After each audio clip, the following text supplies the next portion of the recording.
view meter is jumping. Hopefully we are streaming audio. Oh, thank you, car. Driving by.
Even though I won't be able to see the chats going by when I'm doing the talk, so we'll find out. But I did tests. It really ought to be okay. We shall see.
Is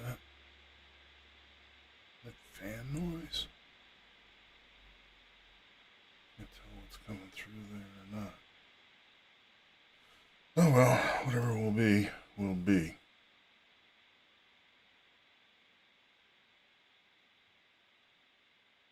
Oh no, I guess it was actually just the tail end winter guitar. Okay. So be it.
So the claim is that this is hugely laggy. Pop, what a happy sound. Now we've gone to 500 milliseconds, 600, 550, 575. So 400, we're expecting it to be clearly worse off. Looking for consistency, 700, 750. I'm calling 750, I think. Switch the encoder preset to ultra fast. Trying the NVIDIA Invenc. Well, that seems to be a little frickin' progress. We're back to 600 milliseconds. Now we have upped the CPU speed from 1.2 gigahertz to, looks like 4.25. Oh, is this all so much more perky now? So now we claim we are doing 25 something, 1440p, back to 400. Okay, now we are at 100 milliseconds. Teeny tiny is a fucking breakthrough. Thank you, Amazon commenter. 64 milliseconds. I'm not convinced which way to go. Oh. And, we don't.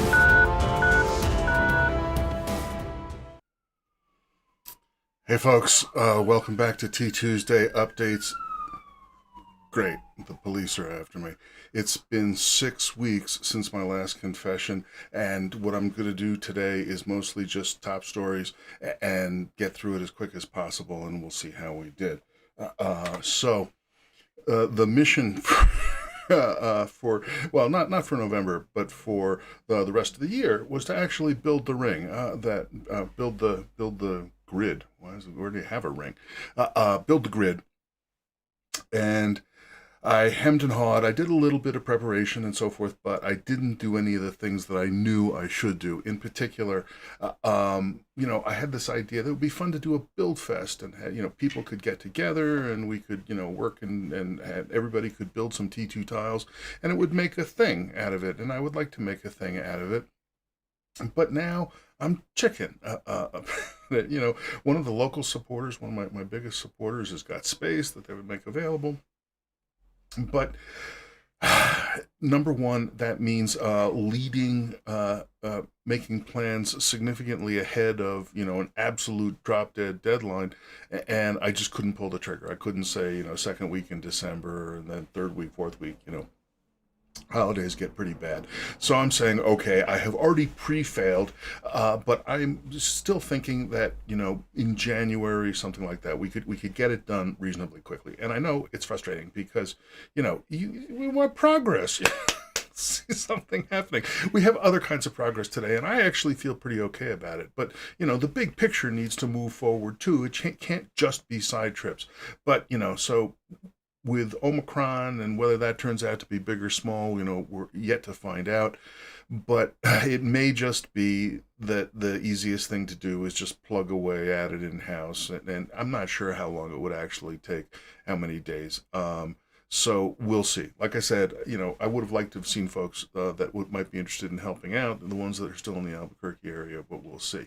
In any event, I'm saying, okay, we have to make some kind of serious progress by the next update, which would include, at very least the inventory of parts so that we know how much theoretically we can actually make. And I want to make at least one new tile just to refresh the whole mechanism on that. So please hold me to that if you possibly can. All right, that's building the thing. The grid. In addition, we've got this this new workstation, this new multi-$1,000 workstation that I've been deploying over the last month, and so that led to several nice episodes of Dave the Genius. Did you catch what was going on in that opener there? This is how it took just a couple of days of debugging and anxiety for Dave to discover the power save performance switch, turning myself inside out, trying to find out why the performance was so bad. And it's because the cores were running at 1.2 gigahertz instead of 4 plus. So, okay, so now the workstation is actually settling down, and it's nice. Okay, it's really nice. The renders are much faster, and OBS is barely even breaking a sweat to do all of this stuff and so on. So, yay, great. Just took the longest time to get there. In addition, there was a lot of progress. There was kind of a little breakthrough even in this whole idea of how are we going to synchronize a plate, an L1 plate, an L2 plate, something in general, which I had been trying to do with this rock, paper, scissors, red, green, blue stuff that I've been talking about for, weeks and months in the development of the L2 plate specifically. And, I got this new approach, which was a derivative of the approach used on the actual electrical connections of the T2 tiles, and I re-implemented it in software, and it worked good. It worked really good. And so I made a research notebook video and put it over on the Dave Ackley channel, so I'm not going to talk about the details of it too much. I will link and card and so forth to that video. But I'm feeling pretty good about the Ringo Quark and the APIs for that, and the concept of GDRO, the Generalized Distributed Ring Oscillator. So that's fun. In addition, the original story for taking November off was to do NaNoWriMo, the National Novel Writing Month, where the goal is, the default goal. You can make any goal you want, but the official default goal is write 50,000 words on a novel in the month of November. This is now the third time that I've done it. And in 2019, I wrote a big chunk, I think, 35,000. That felt like big chunk to me, even though it wasn't 50K.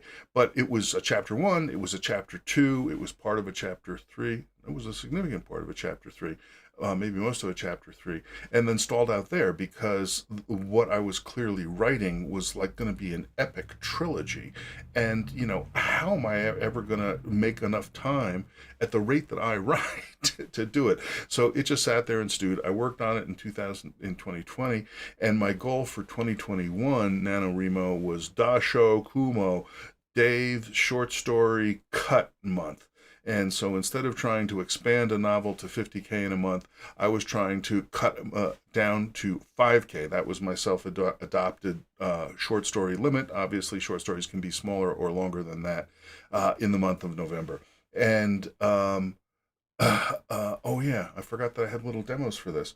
Well, I'll do this one first. I'll do them out of order. What the heck? Let's see if this works. So the software. So the idea was to take chapter 2 from the novel and boil it down to a standalone short story. And I have the software set up so that every time I actually build it, it puts a data point of how many the word count and the date. And that's where this graph comes from. So originally on early in November, I started blank slate, and then did a few little things, and then, in the 11th of November, I imported a whole ton of stuff, did a little bit over the next week and a half, and then after Thanksgiving, I got really serious about it, as you can see. And I actually managed to get down below 5,000 words, and I've continued working on this on December 1st and December 2nd, and then stopped to do other stuff then. But it's actually, I think, going to take off dropping again here in a second.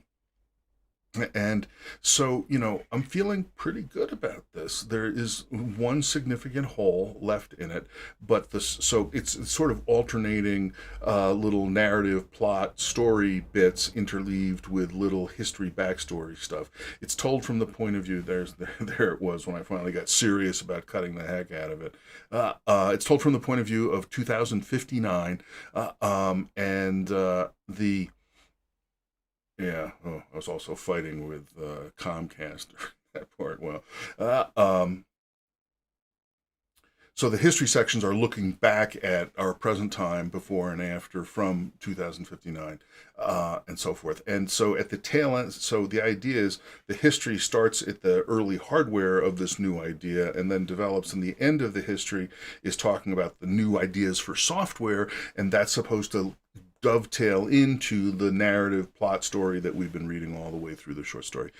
And so that is all looking pretty good, except for the last little history bit of the software stuff I need to rework. So that's the hole that remains. But I can taste it now. I can finish this. I really can. And so the question is what to do with it.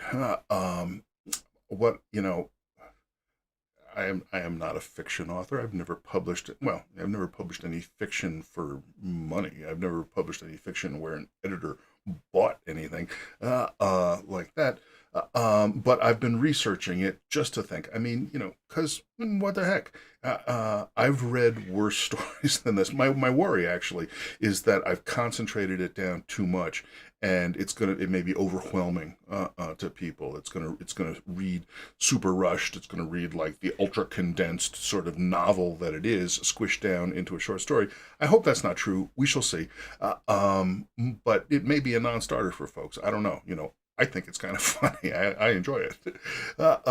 So I've been learning about how does it work? How do you submit stories to science fiction magazines and so on and so forth? And I've learned about FNASR, which is First North American Serial Rights. And that's the typical thing that science fiction magazines want to buy from you. Plus, in addition, rights to put it in anthologies and stuff like that. And so, it's kind of weird because I go to these writers' sites where they've got stuff they're happy to tell you, happy to explain to you the ropes for you new novice writers like me. And it's all about, okay, you want to be careful that you don't sell too many rights.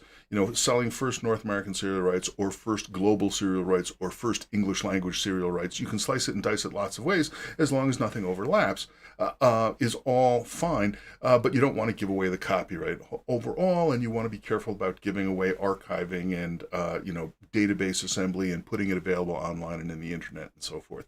And the reason for that, it seems clear in the writer's sites, is because the author may want to monetize the story in other ways. And, that's the thing in my case. I'm lucky, done well enough, boomer lucky, that, trying to make a living off of this story is not my actual issue. And I'm more concerned about trying to just get it in front of as many eyes as possible, and submitting it to these magazines actually limits the number of eyes that can see it, just if you're supposed to be a subscriber or buy a copy of the issue or whatever it happens to be. So I want to know that, the FNASR, must have a time period, a lockup time, an embargo or something like that, after it's the first North American serial rights have been published, then, 2 seconds later, I can put it up on a website. 6 months later, what is it? I don't know. I can't actually find any of the specific contracts. It seems like the way it works is you turn in the story, They pay 8 to 10 cents a word for the length that I'm going to be at. So I might be talking $350 to $400 payment if, and these are the top things: fantasy and science fiction, FNSF, like that. Apparently they're the biggest circulation there is. Analog is one that I remember from my kid, although I didn't really buy science fiction magazines when I was growing up. I bought, cheap novels, pulp paper novels, Heinlein things and whatnot. And, Asimov's magazine I never actually read. Although he was one of my brush with celebrities, I actually shared a cab with Isaac Asimov on the way to a meeting we were both going to once, way back when in the city. So, you're not supposed to be sending to these folks. These are the cream of the crop as far as science fiction is concerned. And there's zillions of other places you can go to get experience. They will pay you in exposure, that sort of thing. But, what the heck? I think it's a good story, or at least I think it's a competently written story compared to some of the ones I've read out there that have been published. So I don't know what to do. The biggest problem I've got is how long they sit on it. Fantasy and science fiction, I think they say, none of them want to allow simultaneous submissions. You have to send it to them and just them and wait for them to answer.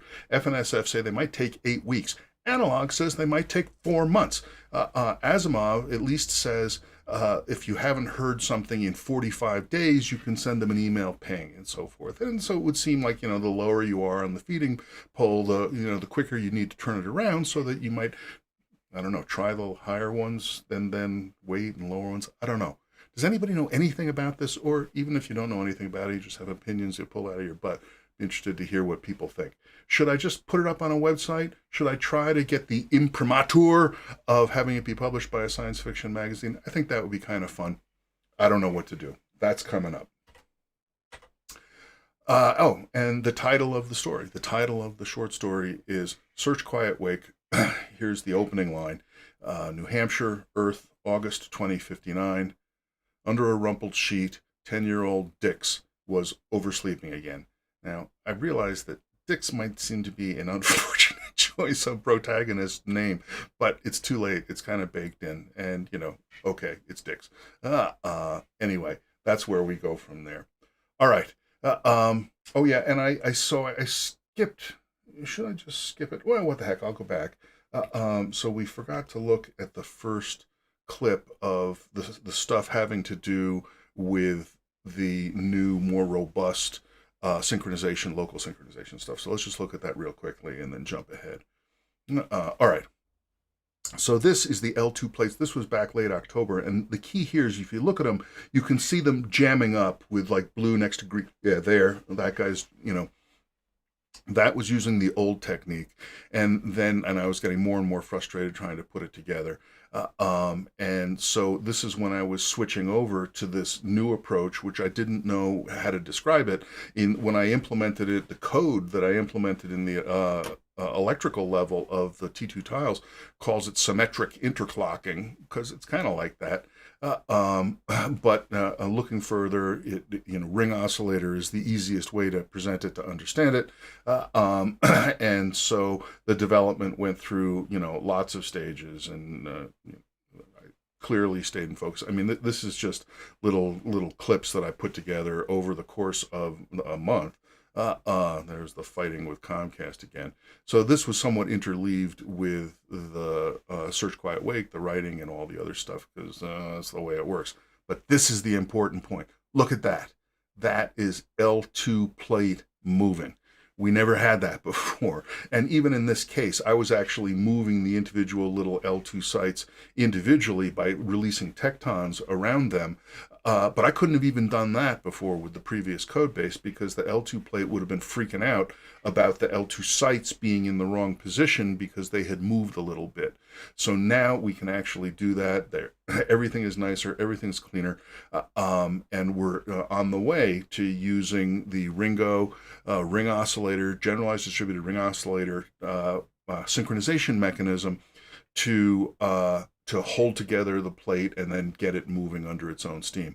I needed to redesign the Ringo code base a little bit more so that a given single atom might actually be able to take part in more than one ring oscillator. because that's actually what we want. We want one synchronization level for the entire L2 plate, and we want another synchronization level for each individual little L2 site, so that they can keep track of, have I moved the guy, am I done shipping myself one square in one direction, and in addition, I'm passing the big circuit, the big loop through for the whole L2 plate.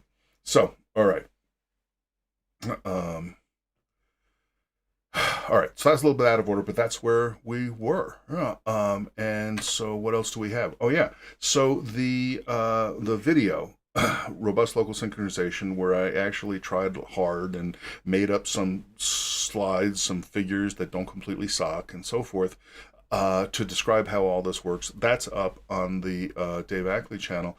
And, you know, it's you know, at the time of this screen grab, it had been up for 21 hours and 24 minutes. And, you know, it was only number 5 out of 8 of my own videos on the Dave Ackley channel as far as, you know, performance for the first 21 hours and 24 minutes. But it already had 215 views, which is more than any of the last 4 T2sday updates have gotten in their entire existence. So it's doing okay, and people are seeming to like it and so forth. So I feel good about that, and I feel like it was worth the, you know, significant number of hours that I put in on pulling that together. I also managed to use that to drive the whole OBS and workstation redo and so forth. So hopefully we are not having in the middle of a train wreck here, but this is going actually relatively smoothly. Okay, that's that. Oh, in addition, we have a Discord server, which you know, I don't know if if the cool kids have already moved on beyond that, but as far as I know, it's the cool thing. And Beep Boop Willow, a new voice, I think, in the T2 universe, I think got this set up, and we've been trying it, and there's the a link to the new video in there, and so I don't really know very much about how Discord works. I understand, like, it's possible to do actual voice communication. I'll have to see what that's like, but that's there now, you know. And I'm not exactly sure what happens to our little chat room, our little gitter.im thing. There seem to be rules about, you know, you can't just instantly, I mean, with the chat room, anybody that makes a GitHub account can just immediately be there. The Discord thing seems to be a little bit more restricted. You know, you have to be invited or let in or something. I don't know the details. We'll find out. But I'm excited that folks are excited and people are there and chatting. So that's up as well. And that's it, really. The month was good. I mean, I got technical stuff done. I got, you know, writing fiction stuff done. And I just actually, you know, kicked back a little bit and wasted time a little more. I wasted time with less anxiety about it than usual, put it that way. And so that's all for the good. And I'm reasonably raring to go. I'm certainly raring to finish Search Quiet Wake and, you know, decide what to do with it. You know, get a few very, very early eyes looking at it maybe, and we'll see where we are. So that's it. For the next update will be December 21 at noon Mountain Time. And the goals, these are the same goals that we had, I had before the November break. Have some fun and build some damn grid, where that actually means physically assemble at least one more tile. Thank you so much for stopping by. I hope things are going reasonably well with you, and, you know, the pandemics don't end. It's very strange, like that. As I speak, I guess it's still too soon to know whether Omicron is going to be worse or the same, or maybe not worse as far as how bad cases you get, but it seems clear that it's way more infectious, so we're going to be dealing with it for quite some time. Step by step. I hope to see you in 2 weeks. I hope you're having a good time, and, you know, we'll see you next time.